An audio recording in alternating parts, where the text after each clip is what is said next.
In today's lesson, we're going to learn about painting waves. Now I put a sky in, and now I'm going to incorporate the cutting. Because it's a smaller painting, I don't want to use this big brush, so I'm going to downsize my brush to the 3/4. You want to pull in some of the colors into the water that you have into the sky. So this is an overcast day, and I have gray clouds, and I have the water reflecting that. So that is important to do. So I'm going to come in, load up my brush, and my horizon line is a little crooked, but that's okay. I'm coming in and just cutting. It's kind of dark. I'm going to pull right in there.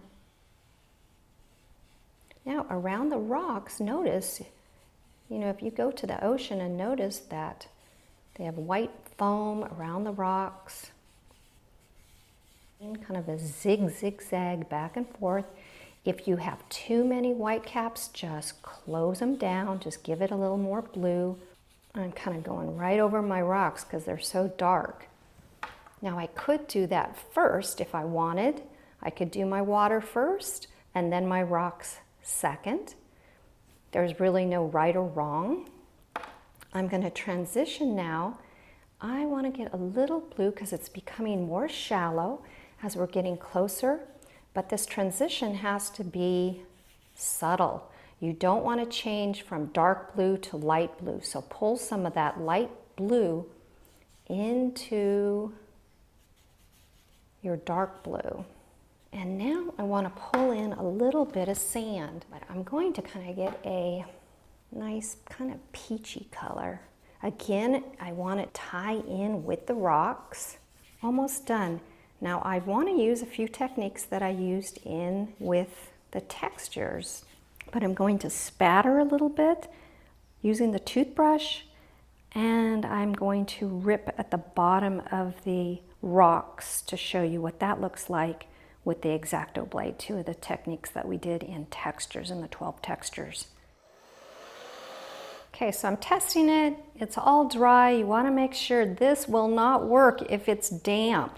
So X-Acto blade, what I'm doing now is I'm staying on the tip of the X-Acto blade, and I'm actually ripping my paper.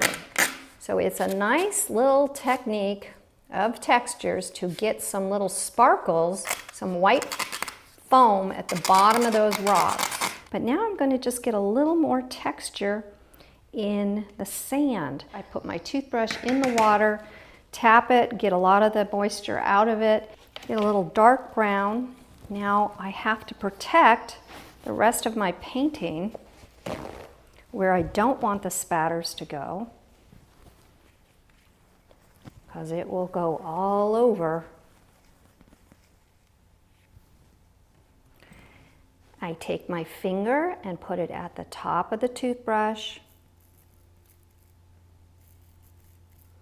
and just spatter a little bit. Gives it more interest, a little bit of texture, and we are done. Always looks nicer as a presentation without the foam core on it. And there we go. There's our painting that we did together. And we're done.